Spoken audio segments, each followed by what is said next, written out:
The article that we're going to discuss, Teacher Agency in Curriculum Context, I came across this a while ago, and I think one of the really interesting things for me, we talk a lot about student agency, but not so much about teacher agency and this idea of agency for what. So that was really my motivation for just picking it out of hundreds of articles. And it was also just a bit, okay, let's just do this one. So I'm really looking forward to hearing everybody's perspectives. Who would like to go first with their sharing?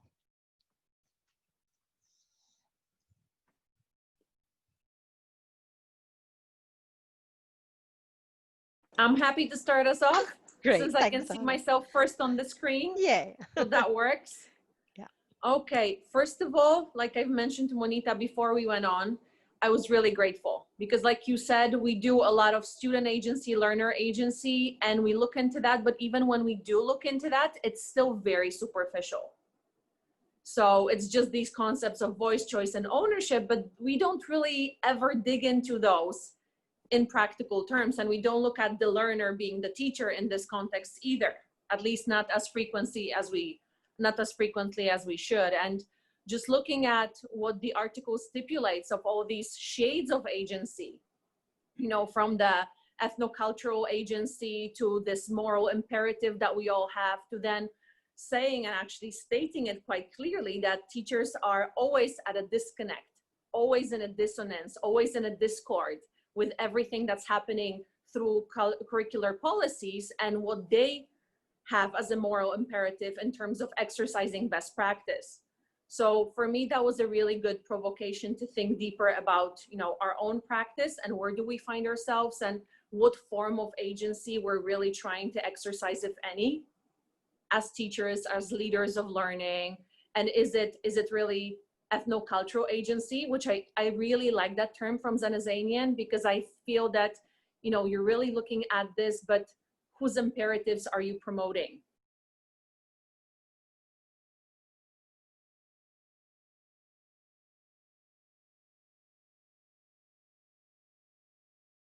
For whose benefit? How are you really impacting children in your care through your choices that are really rooted in your beliefs, values, culture, background, and everything you were taught up to see as good education, or as good values, or as good codes and discourse and conduct, all of that. So for me, that ethnocultural agency links to even what Jen said a few weeks back regarding, you know, us using the term loosely of being an Edutribe or being a tribe, and who owns that. It's the same with agency. It's not only agency for what, but agency by whom, you know, and when and why and how. So thank you. That was a big thing for me. As I said before, I wanted to capture a word, a phrase, and a sentence from the article that were kind of my building blocks to make it more visible for myself as I was taking notes. And definitely when it comes to a word, it would be that schizophrenia.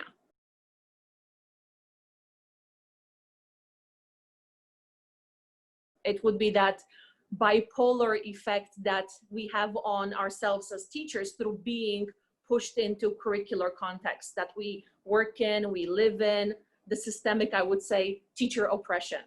So for me, that word just jumped out of the page. And it was the first time I saw that word in context of agency, and it immediately struck a chord. I had goosebumps. Even now, as I'm explaining it to you, it makes sense. It brought it all together. It's why this work constantly feels like push and pull. Mm-hmm. Why this work has such a tremendous toll on teachers who are in it for the right reasons. because it's a gift that keeps on giving, but never takes anything back. We have very little to replenish our energy on. It's the kids, and the kids, you know, smiles, and we say all that, but we're constantly at war. Mm. And that other phrase that stuck with me was that revolutionary work of teachers in schools, right? And that was coming from Sonu and her research into schools and political justice curricula, where she says that, you know, what's rooted in the schools is that revolutionary overall feeling of a school, that we're supposed to be re-inviting discussion over what we teach and how we teach it. But how often do we really do that in our context? And when is it that we're tired of doing that and we just become complacent?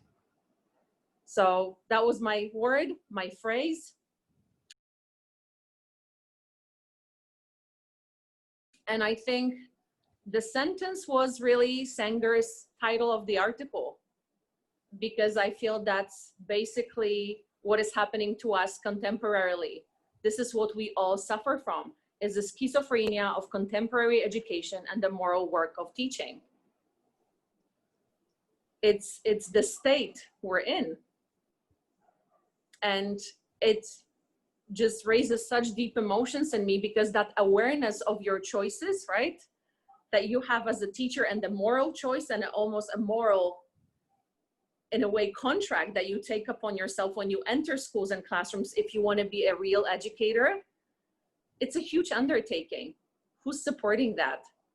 Who's supporting teachers in exercising their agency? Who's there to catch them when they fall, when it goes all wrong? Because it's such a risky revolutionary endeavor. So yeah, thank you, Monica. Like, it really got me thinking and digging deeper, and definitely I'm not stopping, and I'm looking forward to the next 5 articles. It connected me a lot with what, you know, how this idea of Edutribe kind of just came about. It was about those ideas and those things that we're so passionate about that we can't always live in our day-to-day responsibilities. Yeah, thanks, Saga.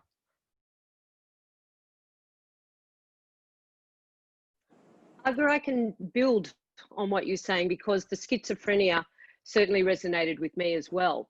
And I think it's interesting, just listening to you, I've actually flipped the order of the way that I was going to frame my response to this.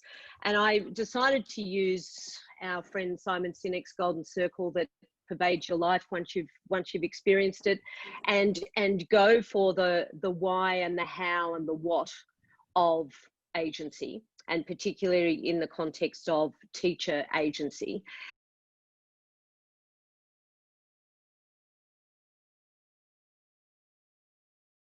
And it was interesting. I took notes, and I would always start with the why. Of course, that's what Simon tells us to do. But it was really interesting that going through the article, and then also other articles that connected to it, I actually realized that I needed to go to the what first, which is counter to the way that I normally scaffold my thinking. And that was because of, you know, Priestley and a number of people talking about the fact that this concept, or this definition really, of teacher agency is under-theorized and misconstructed, and there are misconceptions and assumptions about it, which is, you know, why we're all here really trying to still come to terms with what does it actually mean. So I got lots of definitions from Elizabeth Campbell's article, and then continued to add to those definitions from other educators. But I'm now going to jump to the why, because of your segue, and that is that I ended up coming to that question of that agency for what, which I know, Monita, you said from the beginning, that's what jumped out at you, and that's why we're here in the first place. And I certainly felt the same. And also, you know, Biesta saying, what are we educating for? So it's another question. And they then took me to the why. And I think, you know, the why is because of the fact that, you know, as contemporary educators, we are frustrated by the fact that our agency is constrained by current curricular policies. And it does lead to this, you know, what Sanger talks about, this demoralization of teachers. If we go back to the reasons that we became teachers in the first place, and certainly for me, that was nearly 35 years ago. And, you know, and I'm in a constant struggle at the moment, just, you know, especially saying to young teachers, but it used to be like this. And it is very much that schizophrenia.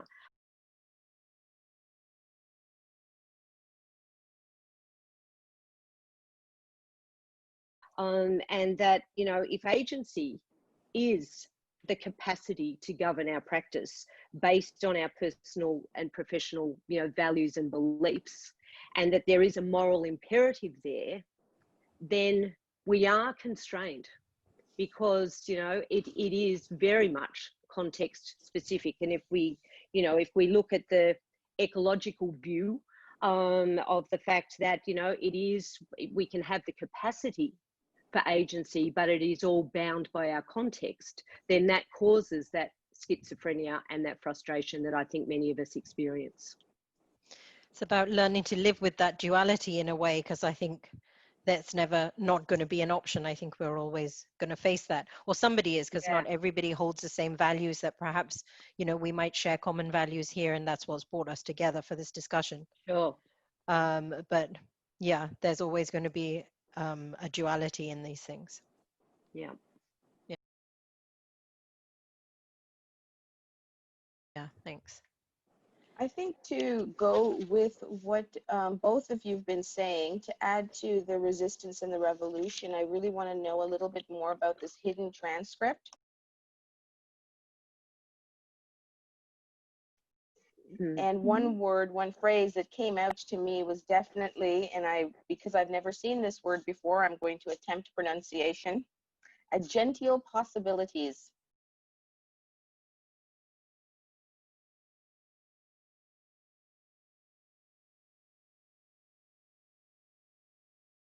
This is definitely an area I'd like to explore more in the context of curriculum specifically. Because when we talked about, in any environment, I'd have to say, when we spoke about teacher agency, it was never in context of curriculum. It was always in context of what are you going to do? Not what you were going to contribute to the thought before, as you were saying, Shaz, as to why we're doing what we're doing. And so there's a conflict in my mind here with the moral imperative, the ethnocultural agency, historical consciousness, and then going back to the curriculum and thinking, okay, where does all of this fit in? And who owns this curriculum? And where do we go from here? Because I wonder about the conversations that we're having and what are we going to do with it? And one of the questions that stood out to me is, agency for what? What are we doing this for? And how can we contribute to an agentic environment for educators, given that the context will change, whether it be overall culturally, or even within the school culture, the country culture, any of that. So I actually think, for me, I'm looking forward to the other articles to look in depth a little bit more. But this, for me, this article raised a lot of questions, provoked a lot of thought more than gave me a thread to hold on to. Yeah. Well, that's a good inquiry then. Yeah. Always leads to more questions, right?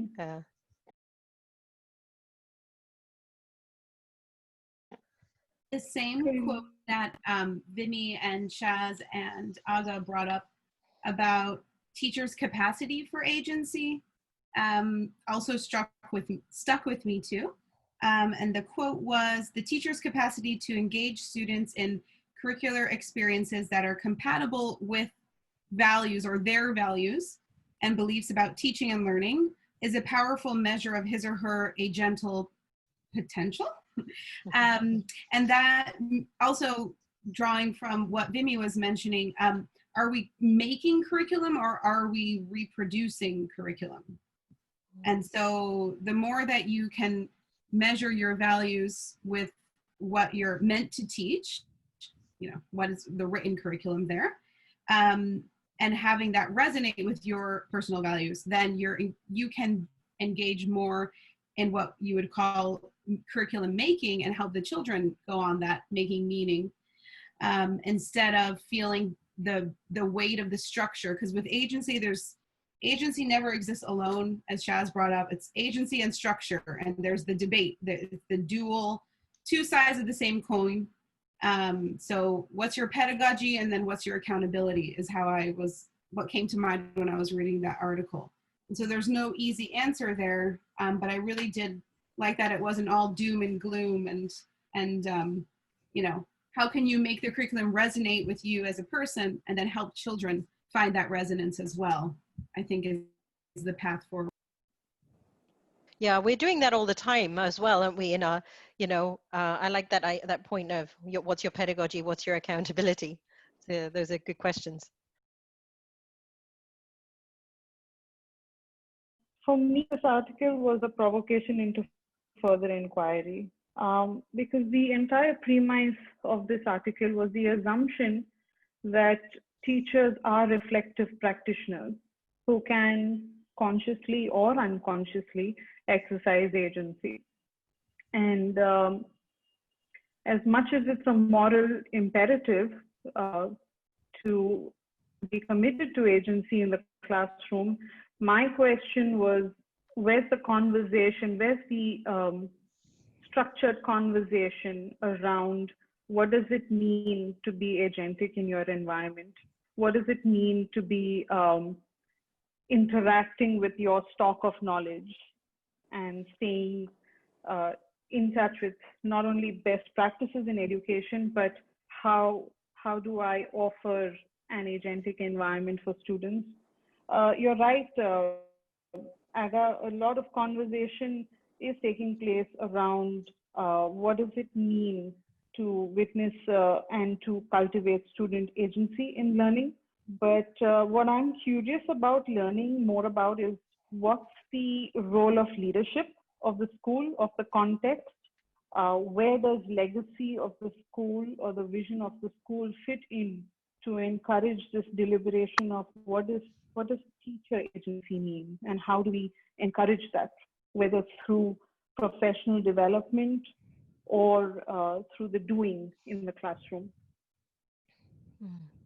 Yeah, and many of us here are, you know, in leadership positions as well. I mean, so there's relevance there for thinking about it, and just putting it on the table. Sometimes it's very easy to talk about teacher agency, but actually to delve deep into what that means and what are the under the surface, you know, the under the iceberg influences and pushes and pulls and values that are actually being reproduced in an environment unless you really challenge it.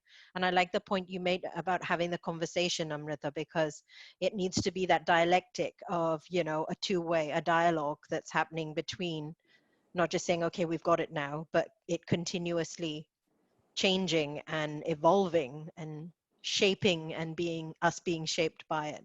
I love this idea currently of things are we shape, but we're also shaped by. So we're constantly in that state of becoming.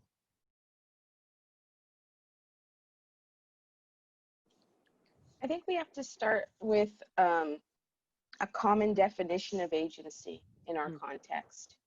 I know that schools have a definition of learning, right? And they're not all the same.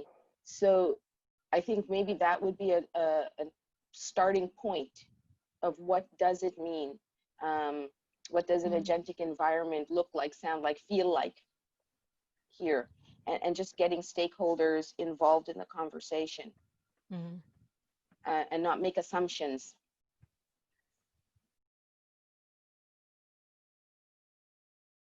I'm also thinking about, you know, the process.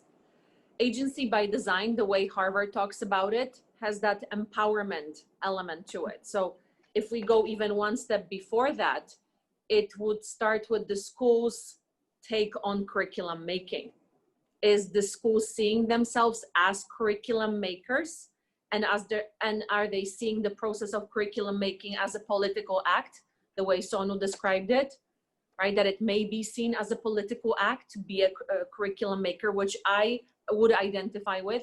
Let's say as a curriculum coordinator, I think that the current choices we're making around our units of inquiry, if they do not reflect what is happening around the world right now, whether it's pandemic, whether it's Black Lives Matter, whether it's LGBTQ movements, if we fail to deliver that to the kids at developmental stages when they're ready for these discussions and debates, I think we're failing our children as educators.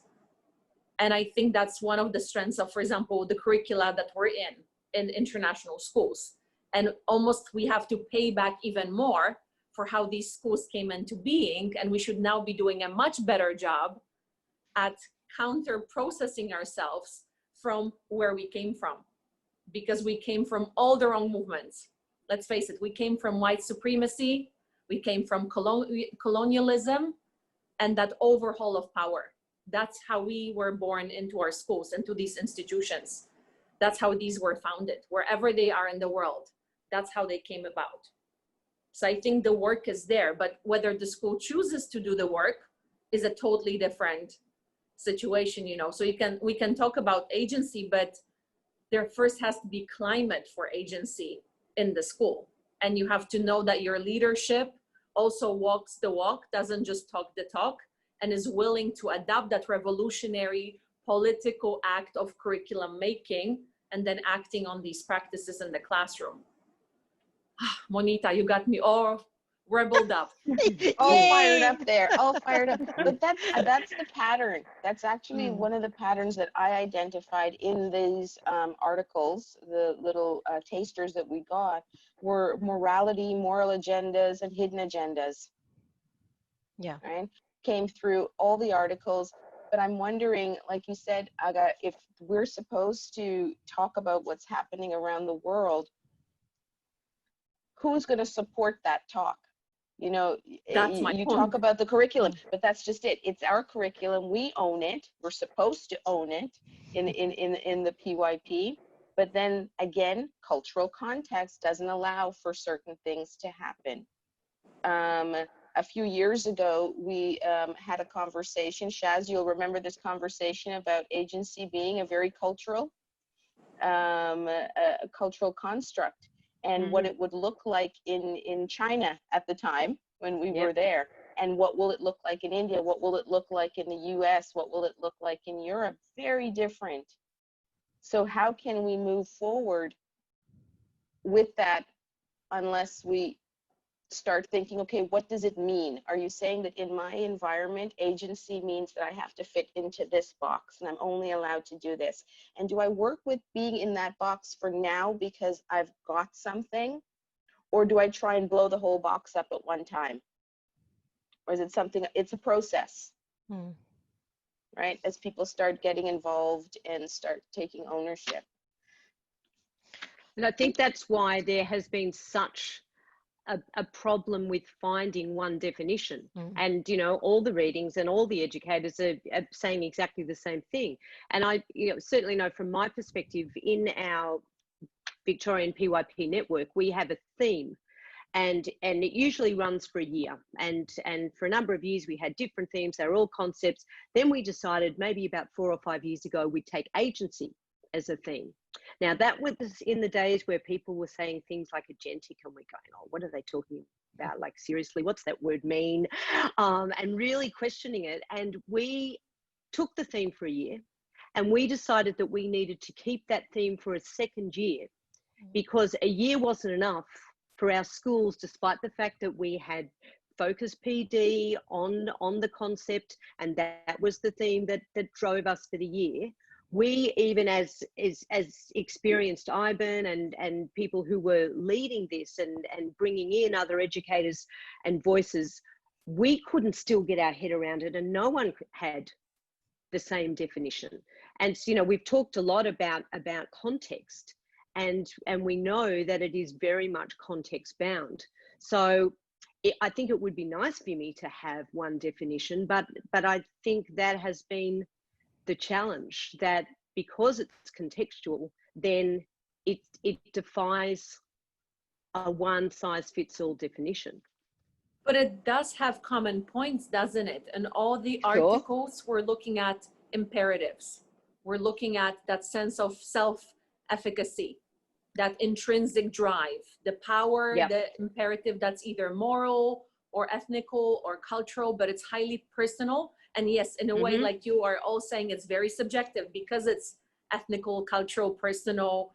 That's why it's so subjective. But at the same time, there is a sense of impetus and a sense of urgency and also attention that come with them, which means it's action. It needs to be happening. And if it's not, it means it's not occurring, right? So in a way, some schools are now in a void where there is no agency.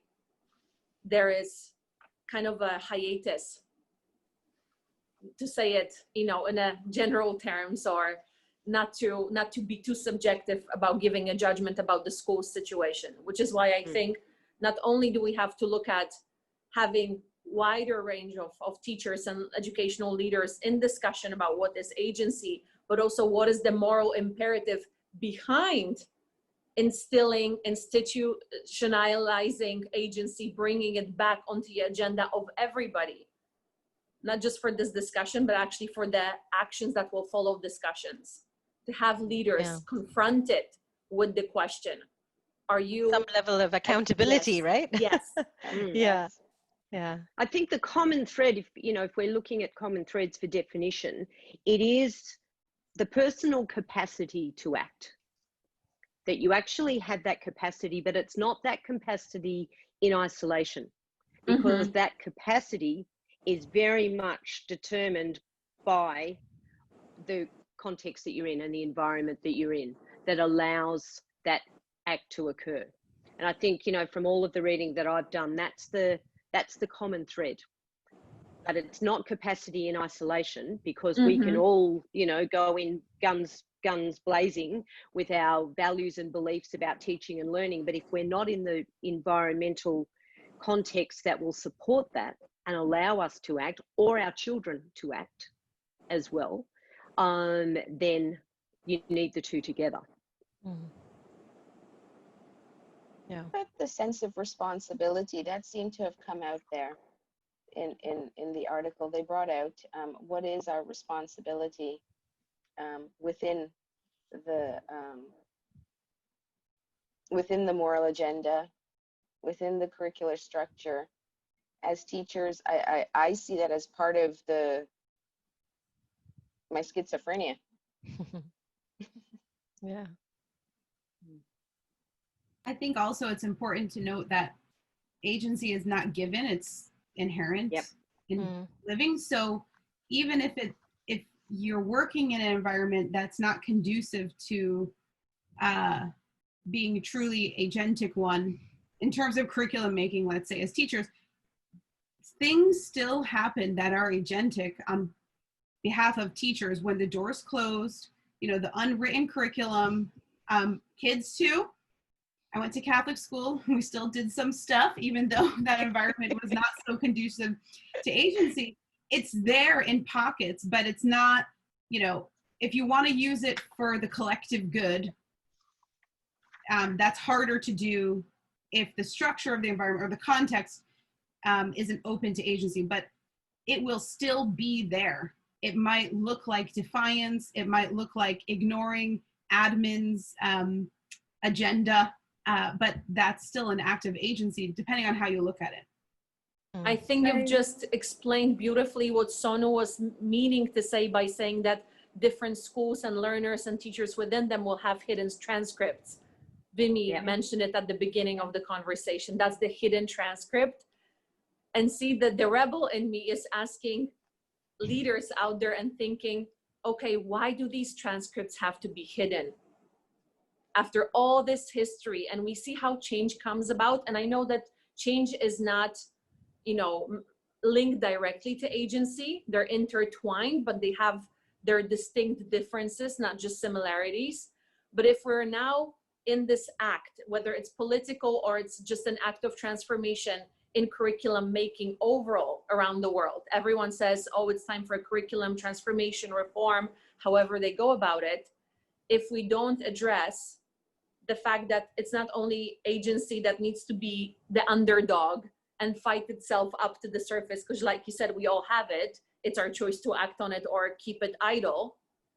But what's happening in schools and school systems and people who are establishing these schools, what are we doing to really give voice to people who are showing and exercising, and the voice to people who are maybe, like I just said, the underdog.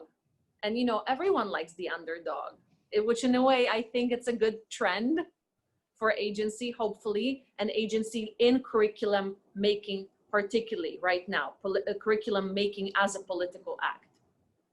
I think the underdog gets appreciated if it doesn't go against the status quo. And that's what we're seeing around the world right now. And I think it's the definition of who's collective good, right? I And agree whose with collective Vinny. good are we questioning? Yeah. Because my worry is, what about engineered agency? What about just the facade of agency that emerges simply because of the expectation to act or to be agentic? You do that because you're responding to the implicit expectation or the atmosphere or the culture of a school or a system, right? How do you rid yourself of that then? Because like she says in the article, agency doesn't always have to be positive or beneficial. So what if we're faced with what I call engineered agency? And we've seen aspects of that with student agency in the classroom. We engineer to show voice and choice in the units of inquiry. Sometimes if they're backed against the wall, you've seen that teachers can do that. So can't teachers do it for themselves? And if we're faced with that, then what? Then how do we step back and design for agency? That's something that I want to dig a little bit deeper into. Yeah. Yeah, it comes down now fundamentally to the question of, I think, Vimy, was it you who said it, that, you know, now what? The now what? So what is really needed, and what will make a difference? So we're obviously having a discussion about it, but what next? What are some of the things that we feel we need to see in organizations that we're working with, or, you know, just generally? I think beyond the international school context, we need to realize that there are millions of schools that are in a national school context, and I'm in one. And so when I'm framing my, you know, as I'm reading through this, I'm resonating very much with the acting out of the public transcript while creating private spaces.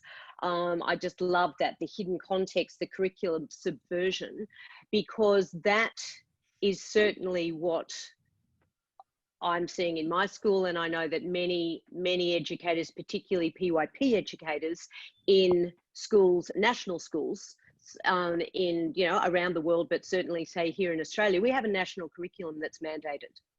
And so there is content that is mandated.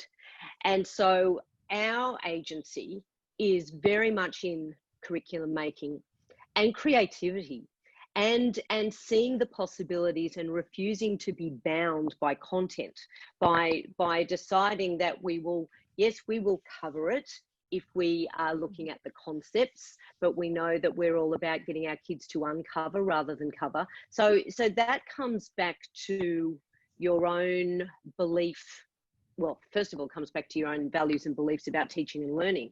Then it comes down to your own individual belief in possibilities and enabling yourself to have some of those hidden transcripts if they need to be hidden, or to be deliberately subversive. But I don't actually see it as that. I see it more as being creative. It's just, how do we get around this? How do we still satisfy what is mandated?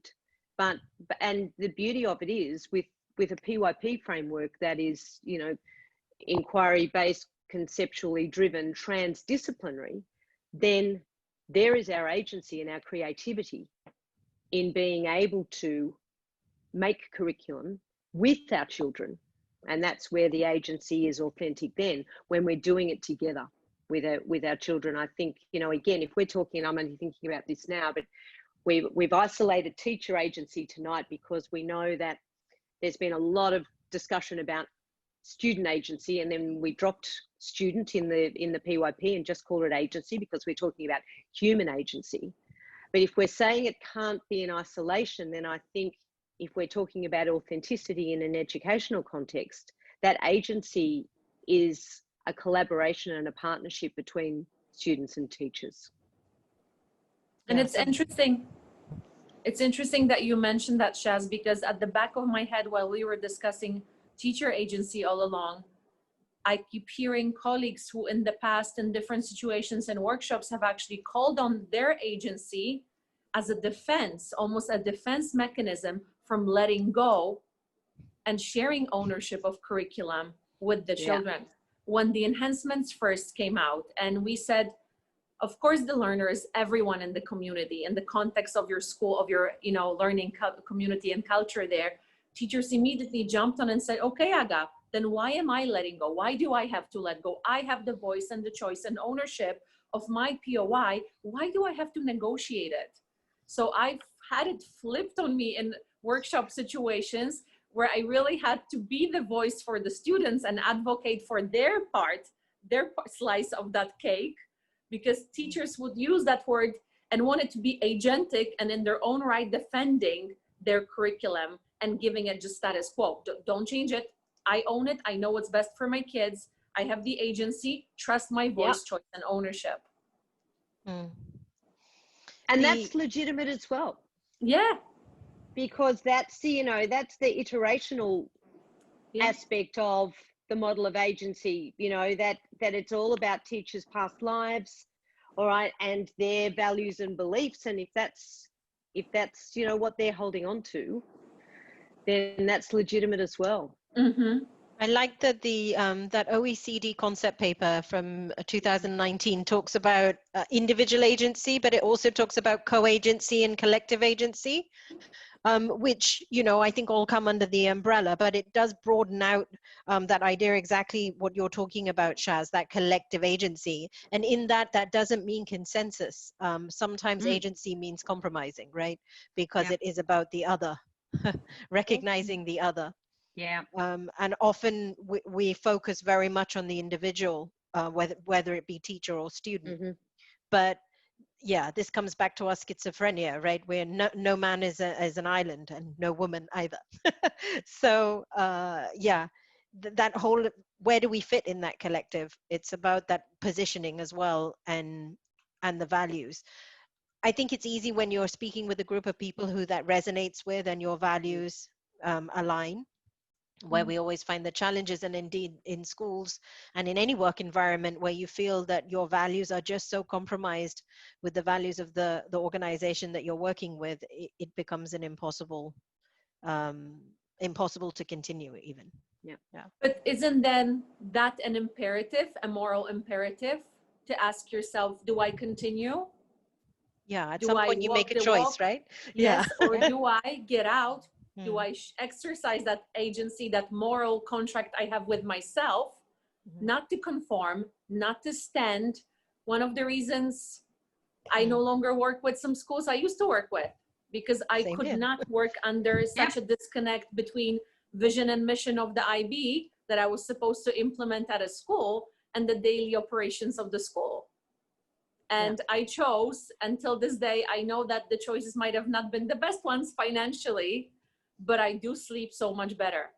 So I do understand and appreciate now my colleagues here at IGBIS so much more, because we share the same values. And I know this can lead to complacency and that lull feeling of, oh, we're all so good and comfortable in our conversations, and we feel like we're pushing the envelope, but we're really, you know, sometimes just in these idealistic conversations, because that is also a dangerous, you know, context of being with someone who follows and who's never an advocate in the room, but always says, yeah, that's great. Yes, that's what we're doing.